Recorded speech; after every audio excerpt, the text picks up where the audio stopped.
Sir IEPF అంటే ఏంటి sir? ఇది ఎప్పుడు వర్తిస్తుంది? ఐఈపీఎఫ్ ఈ మధ్యకాలంలో చాలామంది ఇన్వెస్టర్స్కి తెలిసిపోయింది. ఎందుకు అంటే IEPF investor education protection fund.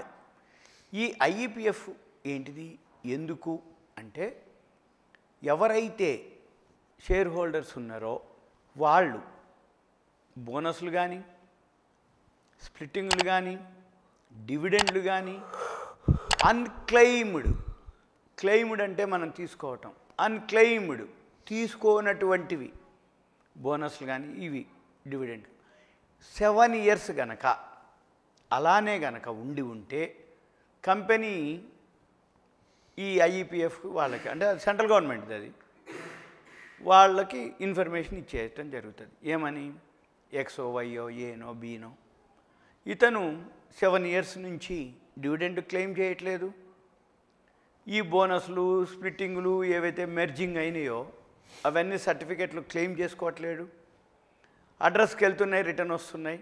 కాబట్టి ఇవన్నీ కూడా ఐఈపీఎఫ్లో జమ చేసుకోండి అని వెళ్ళిపోతాయి. దానివల్ల ఏం జరుగుతుంది, ఈ ఐఈపీఎఫ్కి ఎప్పుడైతే పోతాయో ఈ ఐఈపీఎఫ్కి పోయిందని అది కూడా లెటర్ పంపుతారు మళ్ళీ మనకి, ఎవరికి, కస్టమర్కి, ఎవరైతే షేర్ హోల్డర్ ఉందో వాళ్ళకి. షేర్ హోల్డర్ అంటే ఏంది, ఆ కంపెనీలో ఎవరికైతే షేర్స్ ఉంటాయో వాళ్ళన్నట్టు.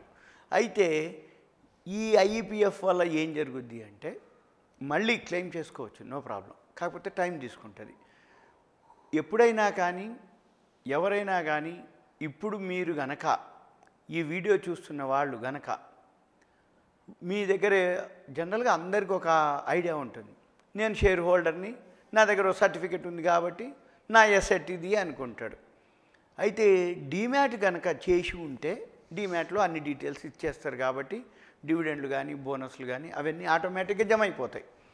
ఫిజికల్ సర్టిఫికెట్లు ఉండి సపోజ్ అడ్రస్ చేంజ్ అయినా డివిడెండ్లు అన్క్లెయిమ్డ్ అంటే ఇటువంటి క్లెయిమ్ చేయనటువంటివి ఎలా జరుగుతాయి, ఎందుకు జరుగుతాయి, ఎప్పుడు జరుగుతాయి ఇవి అంటే గవర్నమెంట్ ఎంప్లాయీస్ ఉంటారు, ట్రాన్స్ఫర్లు అవుతూ ఉంటాయి 3 ఏళ్ళకు 4 ఏళ్ళకు ఒకసారి.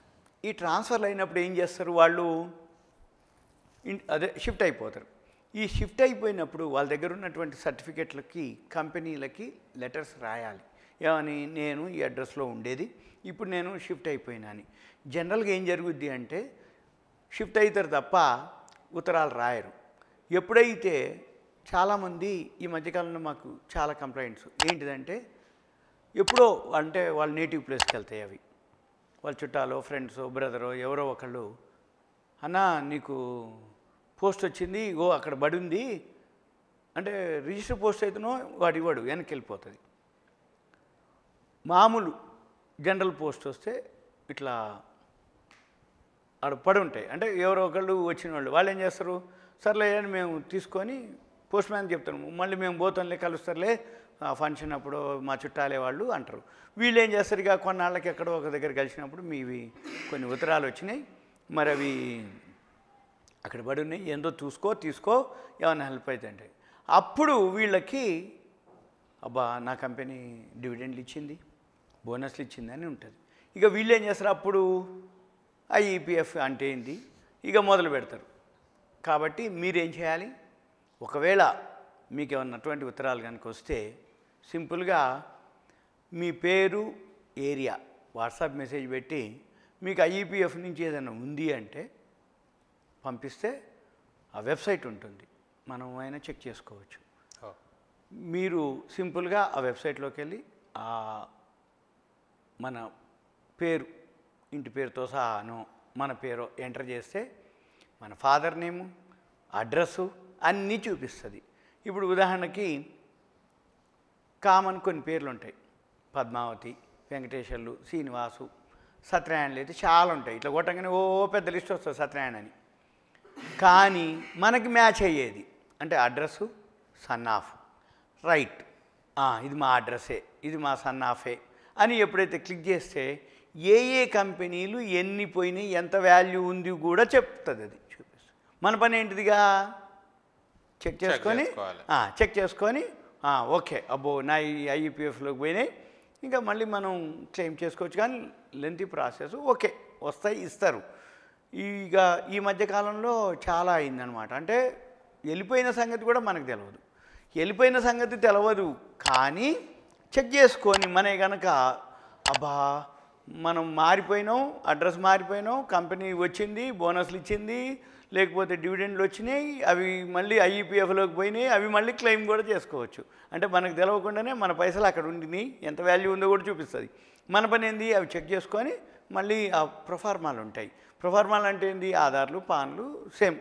ఇక ఎందుకు నువ్వు క్లెయిమ్ చేసుకోలేదా జనరల్ ఎక్స్ప్లెనేషన్ ఉంటుంది. ఇక ప్రొఫార్మాలు అంటే అగ్రిమెంట్లు, స్టాంప్ పేపర్లు, అఫిడవిట్లు, నోటరీలు, బ్యాంక్ మేనేజర్ అటెస్టేషన్లు అవన్నీ పెట్టాలి. ఇక పెట్టి మళ్ళీ మనం క్లెయిమ్ చేసుకుంటే వచ్చేస్తాం. అవంతా లెంతీ ప్రాసెస్. ఓకే మీకు ఎవరైనా ఉంది అంటే ఆ పేరు అవి పెడితే మేము చెక్ చేసి ఏమేమి ఉన్నాయో ఎంత వాల్యూ ఉందో కూడా మేము చెప్పడానికి వీలవుతుంది. ఇదంతా కూడా మీకు ఐఈపీఎఫ్ అంటే ఇన్వెస్టర్ ఎడ్యుకేషన్ ప్రొటెక్షన్ ఫండ్. ఇది కూడా షేర్ మార్కెట్లో ఒక భాగము. ఇవన్నీ మనకు తెలవాలి. అసలు అంటే బిగినర్స్ లెర్నర్స్కి అసలు ఎక్స్చేంజ్లు ఏమున్నాయి, ఎన్ని ఉన్నాయి, ఏం జరుగుతుంది, అవన్నీ కూడా మీకు ఒక ఐడియా కోసం. Thank you so much. Thank you. చాలా విషయాలు తెలుసుకున్నాం sir. Thank you so much. Business అంటే ఎలా చేయాలి, ఎలా గ్రోత్, అప్ అండ్ డౌన్స్ ఉంటాయి, అన్నీ చాలా చక్కగా చెప్పారు సార్. మరో ఇంటర్వ్యూతో మళ్ళీ కలుసుకుందాం. ఓకేనా? Thank you sir. Thank you. చూశారు కదా ఫ్రెండ్స్, మీకు గనక మా వీడియో నచ్చిన లైక్ చేయండి, షేర్ చేయండి, కామెంట్ చేయండి, సబ్స్క్రైబ్ ఛానల్ అక్కడ గంట సింబల్ టంగున కొట్టండి. నేను మీ యాంకర్ పప్పు. Bye bye.